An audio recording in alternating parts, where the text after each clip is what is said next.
He science of death and rebirth. नमस्ते दोस्तों, और स्वागत है आपका हिंदू मेरा परिचय में। आज हम बात करने वाले हैं एक ऐसे विषय पर जो हर किसी के मन में कुछ सवाल, कुछ डर और कुछ गहरी जिज्ञासा पैदा करता है। मृत्यु और पुनर्जन्म का विज्ञान। ये टॉपिक सुनकर शायद आपको थोड़ा हैवी लगे, लेकिन चिंता मत कीजिए। हम इसे इतने सरल और इमोशनल तरीके से समझेंगे कि आपको लगेगा जैसे ये बातचीत सीधे दिल से हो रही है। शरीर का रहस्य, व्हाट हैपेंस आफ्टर डेथ। सबसे पहले आइए शुरुआत करते हैं हमारे शरीर से। ये शरीर जो हमें इतना प्यारा लगता है, जिसे हम रोज सजाते संवारते हैं। मृत्यु के बाद इसका क्या होता है? मृत्यु के बाद शरीर कहां जाता है? जब हम मरते हैं तो हमारा शरीर प्रकृति के चक्र में वापस लौटने लगता है। ये एक तरह से प्रकृति को वापस कर दिया गया उपहार है। डिकॉम्पोजिशन क्या होता है? मृत्यु के बाद शरीर धीरे धीरे टूटने लगता है। पहले कोशिकाएं टूटती है, फिर सूक्ष्म जीव, माइक्रो ऑर्गेनिजम्स इस प्रक्रिया को आगे बढ़ाते हैं। ये सूक्ष्म जीव शरीर के कार्बनिक पदार्थों को तोड़कर उन्हें मिट्टी, पानी और हवा में मिला देते हैं। ये प्रक्रिया क्यों जरूरी है? ये प्रकृति का नियम है। जीवन और मृत्यु एक दूसरे से जुड़े हैं। मृत्यु नए जीवन का आधार बनती है। जैसे पेड़ के पत्ते गिरते हैं और नए आते हैं, वैसे ही ये चक्र चलता रहता है। चेतना का रहस्य, डज कॉन्शियसनेस सर्वाइव? अब बात करते हैं चेतना की। क्या मृत्यु के बाद भी हमारी चेतना जीवित रहती है? ये सवाल सदियों से मनुष्य को परेशान करता आया है। क्या चेतना शरीर से अलग है? विज्ञान और दर्शन दोनों इस बात पर शोध करते हैं। कई लोग मानते हैं कि चेतना शरीर से परे है, यानी शरीर खत्म हो जाता है, लेकिन चेतना नहीं। Near death experiences, एनडीईज।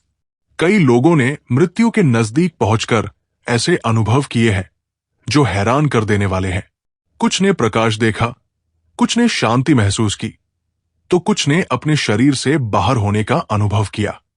ये अनुभव इस बात की ओर इशारा करते हैं कि चेतना शरीर से अलग हो सकती है। आत्मा, क्या ये सच में होती है? हिंदू दर्शन में आत्मा को अमर माना गया है। ये शरीर से परे है और मृत्यु के बाद भी जीवित रहती है। यही आत्मा पुनर्जन्म का आधार बनती है। प्रकृति और ब्रह्मांड में पुनर्जन्म, द साइकिल ऑफ लाइफ। प्रकृति और ब्रह्मांड में जीवन और मृत्यु का चक्र निरंतर चलता रहता है। ये चक्र हमें सिखाता है कि मृत्यु अंत नहीं, बल्कि एक नई शुरुआत है। प्रकृति में चक्र, पेड़ों के पत्ते गिरते हैं और नए आते हैं। नदियां सूखती हैं और फिर बरसात में जीवित हो जाती है। ये चक्र हमें बताता है कि मृत्यु नए जीवन का प्रारंभ है। रीइंकार्नेशन, पुनर्जन्म की अवधारणा। हिंदू दर्शन में पुनर्जन्म को कर्म के सिद्धांत से जोड़ा गया है। हमारे कर्म हमारे अगले जन्म को निर्धारित करते हैं। ये अवधारणा हमें जीवन के प्रति जिम्मेदार बनाती है। ब्रह्मांडीय चक्र। विज्ञान भी ब्रह्मांड के चक्रों की बात करता है। तारे जन्म लेते हैं, मरते हैं और फिर नए तारों का निर्माण होता है। ये ब्रह्मांडीय पुनर्जन्म हमें बताता है कि मृत्यु अंत नहीं, बल्कि एक नई शुरुआत है। आध्यात्मिक दृष्टिकोण, स्पिरिचुअलिटी एंड डेथ। प्राचीन ज्ञान परंपराएं मृत्यु और पुनर्जन्म को गहराई से समझती है। वेद, उपनिषद और गीता, इन ग्रंथों में मृत्यु को जीवन का एक अंग माना गया है। ये शरीर का अंत है, लेकिन आत्मा का नहीं। स्पिरिचुअलिटी का रोल। आध्यात्मिकता हमें मृत्यु के भय से मुक्त करती है। ये हमें सिखाती है कि मृत्यु एक यात्रा है जो हमें नए जीवन की ओर ले जाती है। कर्म और पुनर्जन्म। हमारे कर्म हमारे भविष्य को आकार देते हैं। अच्छे कर्म हमें मोक्ष की ओर ले जाते हैं, जबकि बुरे कर्म हमें जन्म मृत्यु के चक्र में बांधे रखते हैं। अर्थ और उद्देश्य की खोज, फाइंडिंग मीनिंग। मृत्यु हमें जीवन के अर्थ और उद्देश्य को समझने का अवसर देती है। मृत्यु को स्वीकार करना। मृत्यु अटल है और इसे स्वीकार करना ही जीवन को पूर्णता देता है। ये हमें सिखाती है कि हर पल अनमोल है। दुख और हानि की शक्ति। दुख हमें बदलता है, ये हमें मजबूत बनाता है और हमें जीवन की गहराई को समझने का अवसर देता है।